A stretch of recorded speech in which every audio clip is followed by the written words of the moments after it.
Hello, I'm NishaPandey and you're watching Prime Times News. Let's start with the headlines.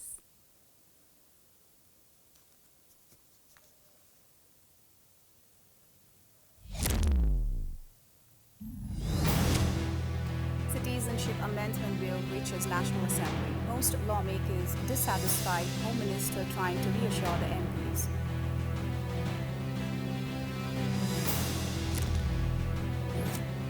Pushpa Kamal Dahal discloses that chairmanship candidates for rural municipality won elections by spending 100 million. Warns that the current electoral system may put Republic itself in danger. Speaker Agni Sapkota says that the nation's incapability to be self-sufficient in agricultural products is a sad reality.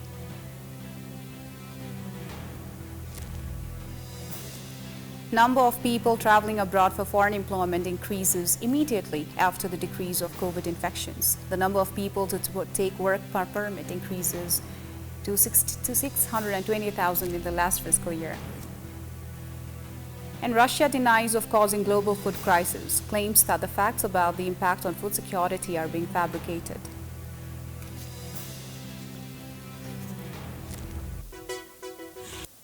Now news in detail. A meeting of the National Assembly, the upper house of the Federal Parliament, today approved a proposal seeking consideration of the Nepal Citizenship First Amendment Bill 2022. Minister for Home Affairs Balkrishna Khat presented the proposal seeking consideration of the upper house of the Federal Parliament on the bill received along with a message from the House of Representatives. National Assembly Chairperson Ganesh Prasad Timilsina announced after the discussions on the bill that the meeting had unanimously endorsed the proposal.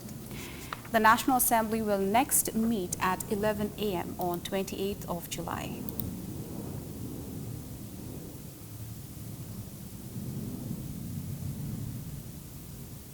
CPN Maoist Center Chair Pushpa Kamal Dahal Prachanda has said that working-class people and revolutionary forces are finding it hard to secure their positions in public post due to the existing electoral system. As he said, it has been challenging to win the elections for a section of people as the existing electoral system has turned extravagant. Referring to the report that it was spent some 100 million to win the election of a local rural municipality chair, he said that it may cost billions of rupees to win the federal election.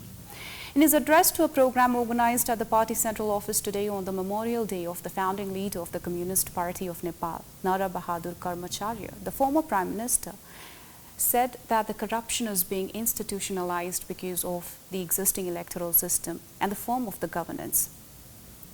He said that money, power and the use of unethical tricks are dominant in the election. As he said, the party has proceeded with the unification process with those forces having similar ideologies.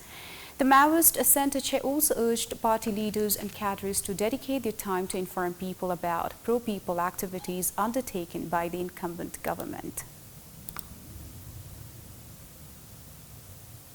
The Development and Technology Committee under the House of Representatives has instructed the government to formulate and implement a solid schedule for the completion of the National Pride Kathmandu to Madhesh fast track on time.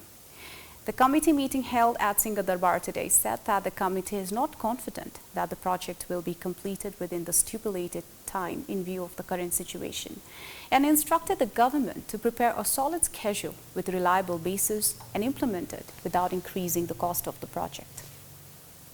Kalyani Khadka, chairperson of the committee, informed that the meeting had instructed the Cabinet Office, Ministry of Defence and related projects to make the schedule available to the committee as soon as possible. Similarly, the meeting also instructed to submit the current status of the implementation of the environmental aspects of the project and the implementation of the third-party monitoring of the project to the committee within 15 days. With this, it's time for a short break. We'll be right back. Welcome back. Speaker Agni Prasad Sapkota has said that it is a shameful and worrying matter to import more than 2 billion worth of food grains by an agricultural nation.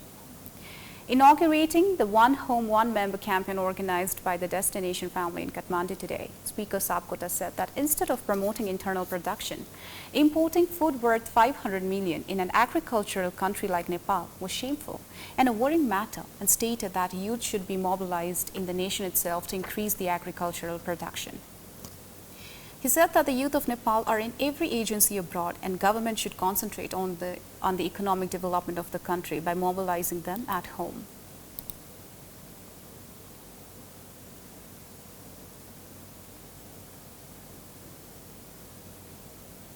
A survey of the Nepal Rashtra Bank shows that the inflation is expected to stand at 14% in the next 3 months.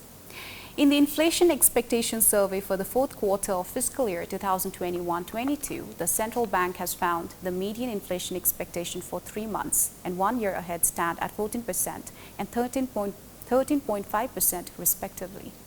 The survey was conducted during 4th to 11th of July among 1,141 individual people from 31 market areas of 28 cities through field interviews.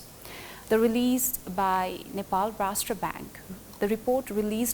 Rashtra Bank reads that while median inflation expectation for 3 months has increased, median inflation expectation for 1 year ahead has been slightly decreased compared to mid-April 2022. Median inflation expectations for 3 months and 1 year ahead stand at 14% and 13.5% respectively.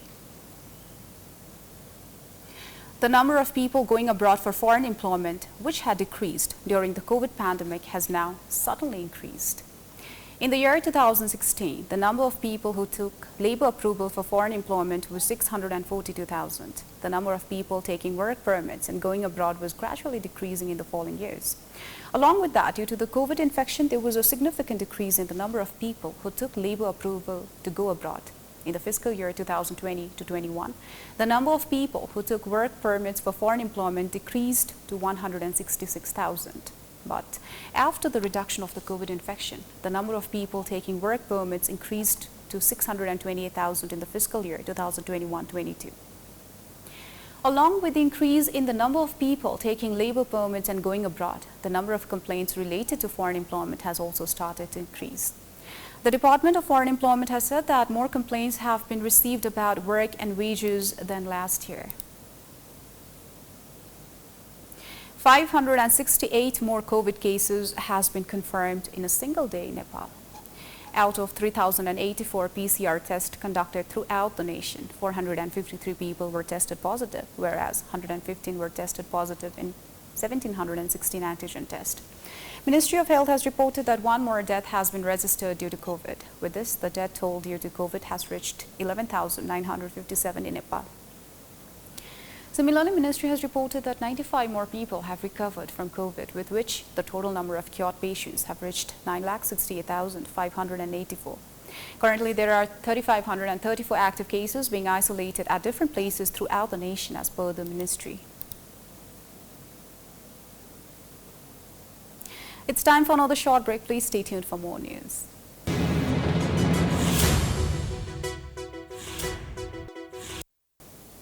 Welcome back. Let's move on to international news.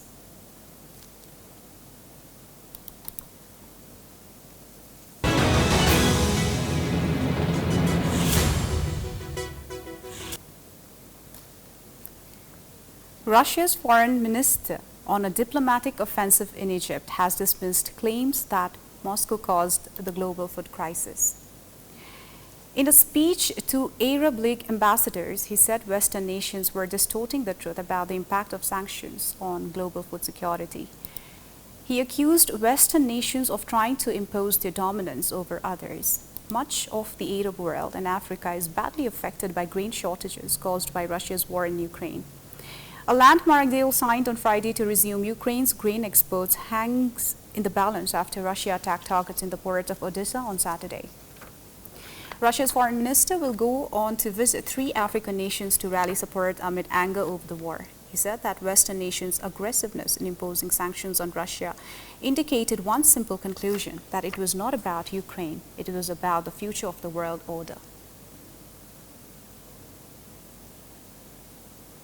A bus plunged into Kenya's river, killing at least 24 people. The vehicle was traveling when it careered off a bridge and into the water some 40 meters below. The accident occurred at around 6:30 p.m. local time. Report described how bodies were strewn across the river and on the bank. It said the death toll could rise as some victims are believed to be under the wreckage.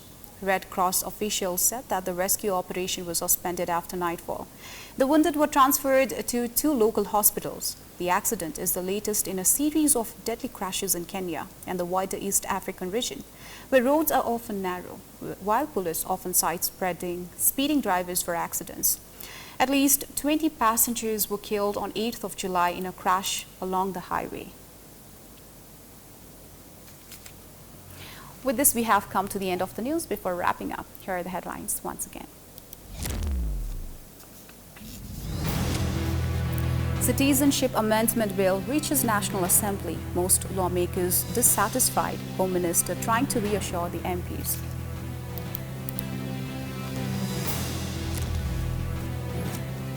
Pushpa Kamal Dahal discloses that chairmanship candidates for rural municipality won elections by spending 100 million rupees. Warns that the current electoral system may put republic itself in danger.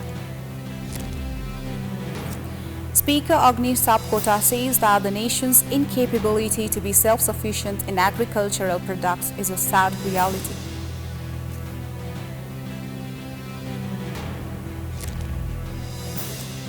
Number of people traveling abroad for foreign employment increases immediately after the decrease of COVID infections. The number of people to take work permit increases to 628,000 in the last fiscal year itself.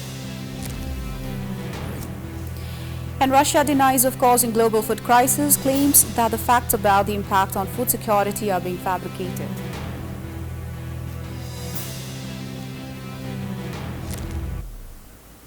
That's it for tonight. Thank you for watching Prime Times News. Good night.